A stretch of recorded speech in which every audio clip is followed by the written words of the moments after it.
et à toutes, j'espère que vous allez bien. Je vous retrouve aujourd'hui en ce 8 mars, journée de la femme, pour parler un peu de ce sujet qui ressort.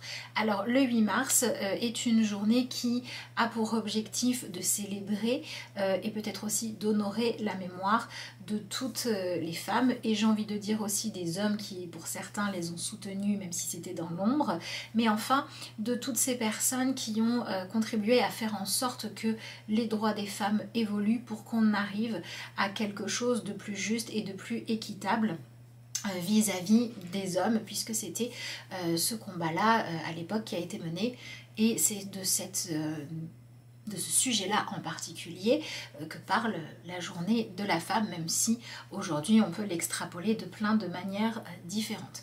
Alors avant de continuer plus loin dans cette vidéo, je tiens à préciser que aujourd'hui, ce que moi je vais aborder lors de cette petite discussion, c'est vraiment la notion de complémentarité homme-femme. Je ne vais pas parler ici de tout ce qui est en lien avec le non-genré, avec l'homosexualité, hétérosexualité, etc.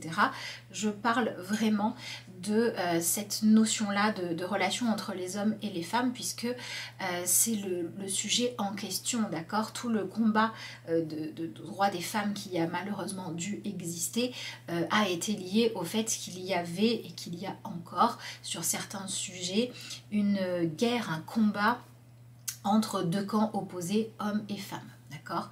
Alors, la première chose que je voudrais vous dire, c'est que déjà, ça me semble important d'en parler et d'honorer et peut-être aussi de ressentir de la gratitude pour toutes les femmes et même pour toutes les personnes, puisque même si c'était dans l'ombre, il y avait aussi quelques hommes qui ont soutenu tout ce combat-là, qui ont agi en ce sens, qui se sont pour certains sacrifiés, qui ont vécu des choses douloureuses, qui ont fait preuve de courage, de bravoure, qui sont passés au-delà de la souffrance personnelle pour faire avancer cette cause-là.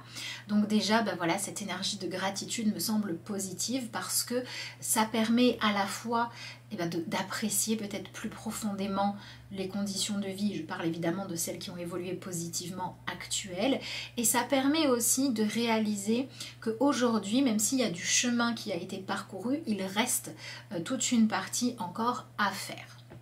Pourquoi je vous dis ça? Parce que autant aujourd'hui, dans l'aspect positif et constructif, on assiste à des hommes qui vont commencer, ou même qui le font depuis un moment, à s'ouvrir à leur sensibilité, à avoir plus de considération pour les femmes.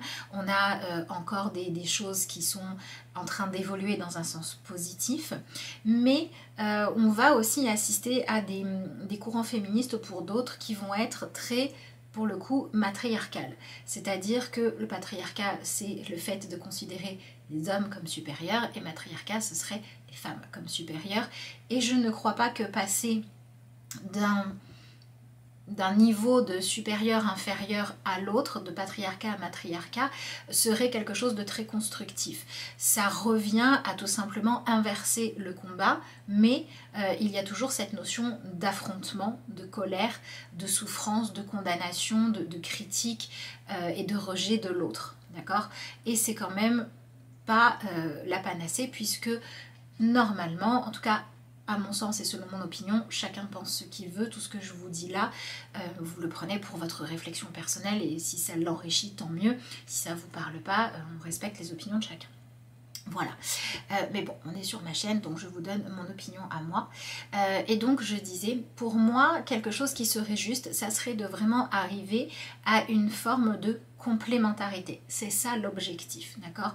L'objectif est de réussir à accepter l'homme pour ce qu'il est, la femme pour ce qu'elle est, et à sortir de cette énergie de compétition pour savoir qui doit commander et dominer l'autre, et pour plutôt chercher comment on fait pour profiter de ces différences-là, comment on fait pour se compléter, pour les apprécier, pour les honorer, pour en faire quelque chose de bien. Voilà, donc déjà je vous invite à réfléchir à tout ça.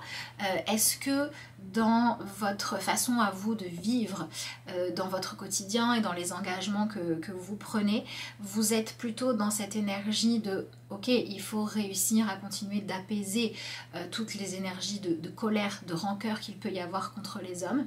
Est-ce que vous réalisez aussi que du côté masculin, il y a souvent En tout cas, il y a un égrégore encore qui reste où les hommes, avec tout ce qui a été vécu, ont développé clairement une peur d'écouter les femmes, d'écouter ce qu'elles avaient à dire, d'y porter de l'attention parce que ça a mené à des changements profonds de vie qui les ont remis en question.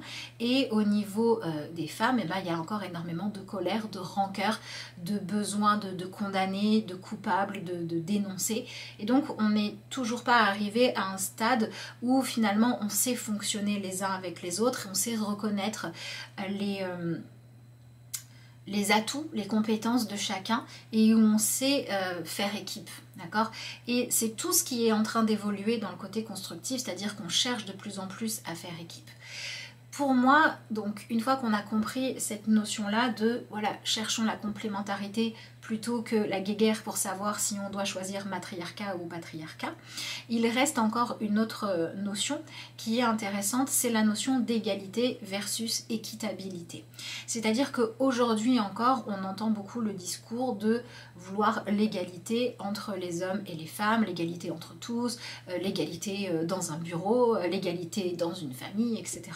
Or, l'égalité veut dire faire en sorte que chacun ait exactement la même chose. Et peut-être qu'il serait plus judicieux de vouloir aller vers un système de fonctionnement où on cherche à être équitable.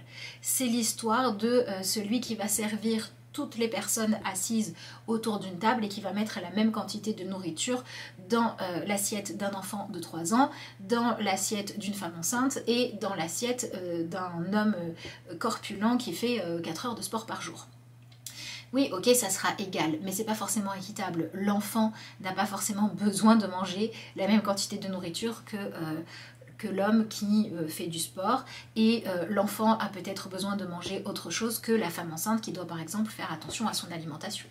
Donc la notion d'équitabilité correspondrait, quand on parle de cette notion-là d'équilibre et de respect, de reconnaître en fait les différents besoins, les différentes compétences, les différentes capacités de chacun et de les mettre en lumière de façon équitable. Hommes et femmes, ça veut aussi dire différence, et donc ça me semble plus judicieux.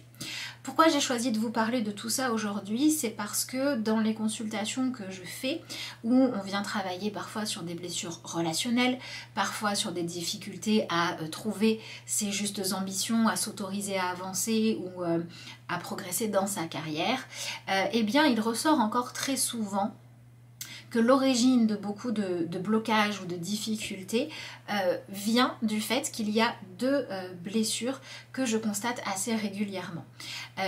Quand il s'agit de blessures de femmes contre les hommes, on est beaucoup sur des femmes qui portent encore beaucoup de colère, de rancœur contre les hommes, qui attendent encore que les hommes quelque part réparent les dommages qui ont pu être causés par des générations et des générations d'hommes avant. Et au niveau inverse, on peut avoir aussi pas mal de blessures qui sont liées au fait que justement les hommes ont souvent tendance à avoir du mal à accepter de s'ouvrir et à accepter d'écouter les femmes parce que clairement quand on regarde l'histoire, il y a eu toute une période où écouter, dialoguer, c'était pas comme ça que l'éducation était faite, d'accord? On était plutôt chacun de son côté, avec des femmes frustrées et des hommes qui craignaient de devoir tenir compte de leurs femmes puisque c'était mal vu, c'était vu comme faiblesse. Et tout ça est encore malgré tout assez présent. Alors des fois c'est des choses qu'on va encore expérimenter et des fois c'est des choses que l'on va retrouver dans les mémoires familiales. Si par exemple on a des familles où l'éducation pendant longtemps a été orientée avec cette idée de par exemple les femmes à la maison, les hommes au travail, si on vient de lignées où on a été, enfin pas on a été mais on a eu des ancêtres qui ont été vraiment acteurs du patriarcat ou acteurs du changement, ou encore s'il y a eu des blessures en lien avec des violences qui étaient faites à cause de ce manque de respect, ce manque d'égalité, etc. Donc même si il y a eu beaucoup de progrès de fait au niveau collectif, je ne pense pas qu'aujourd'hui on soit réaliste en disant que tout est réglé et que de manière globale et comment je vais dire ça, général, d'accord, dans ce qu'il y a de plus répandu, le relationnel homme-femme aujourd'hui aille parfaitement bien. Donc ça veut dire qu'il y a toute une partie du chemin qui a été déjà réalisé et qu'il en reste à faire. Et je pense qu'aujourd'hui, accepter de voir ça en face, d'avoir de la gratitude pour le chemin réalisé, d'admettre le chemin qu'il reste à faire et choisir de le faire avec moins de colère et moins de fermeture à l'autre et beaucoup plus d'envie d'y mettre une touche de sagesse et de bon sens finalement pour venir se libérer de toutes ces énergies qui pourraient être bloquantes, limitantes de œil pour œil, dent pour dent, ou de si on va plutôt pas dialoguer parce que chaque fois qu'on dialogue ça mène à des compromis difficiles, voire à des guerres. Bah, ça pourrait être une étape importante pour que le collectif puisse progresser. Alors là, je précise que j'ai fait ressortir deux blessures ou deux problématiques qui sont présentes de façon récurrente, en tout cas que je peux voir de façon récurrente dans les consultations. Évidemment, ce ne sont pas les seuls, d'accord? Mais ici, on est sur une vidéo pour le collectif, donc je vous parle de ce qui a tendance à être le plus répandu, d'accord? Ça ne veut pas dire que ce sont les seules problématiques, ça ne veut pas dire que ça fonctionne pareil pour tout le monde et dans toutes les familles, ça veut simplement dire qu'au niveau de l'égrégore collectif, il y a des choses que l'on pourrait améliorer par rapport à tout ça. Voilà, donc je pense qu'aujourd'hui mettre en lumière que cette guerre des clans est encore trop présente pour qu'on puisse être complètement constructif peut être intéressant. Alors évidemment, encore une fois, vous êtes libre de vos propres opinions. Ce que je vous dis là, si ça vous aide à réfléchir et si ça vous aide surtout à prendre conscience qu'il y a peut-être encore des choses à nettoyer, à faire évoluer et qu'il y a peut-être aussi des choses à chercher au niveau des solutions dans le fait de comprendre que vous venez comme beaucoup de monde de familles où il y a eu des générations et des générations de patriarcat, de colère, de lutte, etc. Et que malgré tout, même si vous aujourd'hui vous vivez dans quelque chose de différent et de plus constructif, il y a des mémoires qui sont en lien avec tout ça et qu'il faut prendre le temps de les conscientiser, de les libérer et de choisir de ne plus obéir à ça mais à quelque chose de plus juste. Je pense que ça pourra faire avancer. Savoir comment ça s'est passé, savoir comment ça a influencé la façon dont vous avez été éduqué. Voilà, est-ce que c'était rester dans cette lignée ou est-ce que c'était aller dans l'extrême inverse? Ben, vous allez savoir si c'était un extrême que vous avez besoin de revenir à un juste milieu, etc. etc. Voilà, donc j'espère que toute cette première partie de vidéo vous aura permis déjà de prendre le temps d'être dans cette gratitude pour toutes ces personnes, majoritairement évidemment ces femmes qui se sont battues pour qu'on casse le système de patriarcat. Et si ça a pu vous donner envie de vous engager, de vivre vos relations et votre façon de défendre vos valeurs et de développer votre puissance personnelle en tant que femme ou en tant qu'homme dans une énergie d'épanouissement, de complémentarité, d'apporter au monde ce que vous avez apporté, que vous soyez homme ou femme, sans avoir besoin de tomber dans ce combat-là de patriarcat ou matriarcat, ce sera déjà pas mal. Voilà. Voilà, alors maintenant que j'ai fini ma petite partie de blabla, d'ailleurs n'hésitez pas à me dire si ce genre de contenu vous plaît, si ça vous nourrit, si ça vous apporte quelque chose, et si oui, quoi, et à me dire si vous aimeriez qu'il y en ait plus.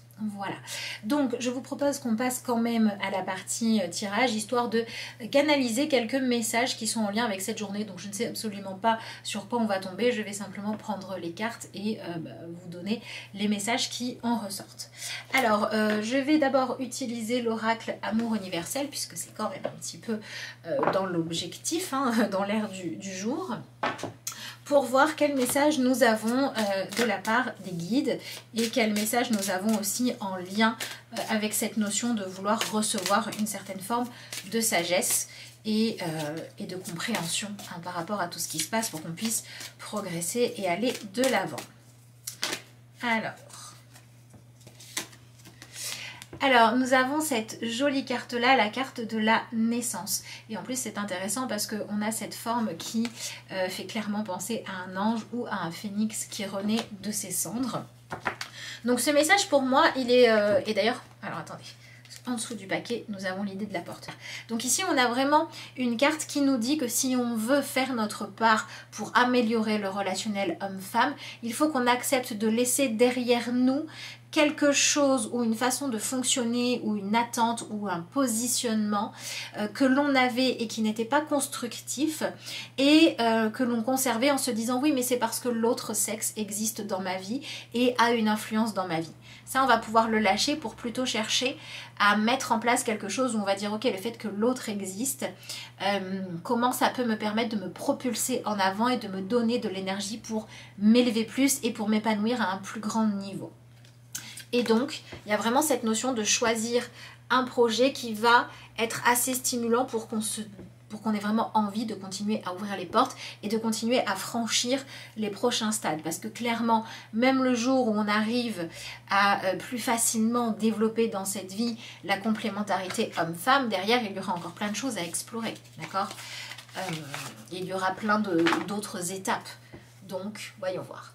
Alors, je vais rajouter une carte issue de l'oracle Message d'éveil pour voir un petit peu.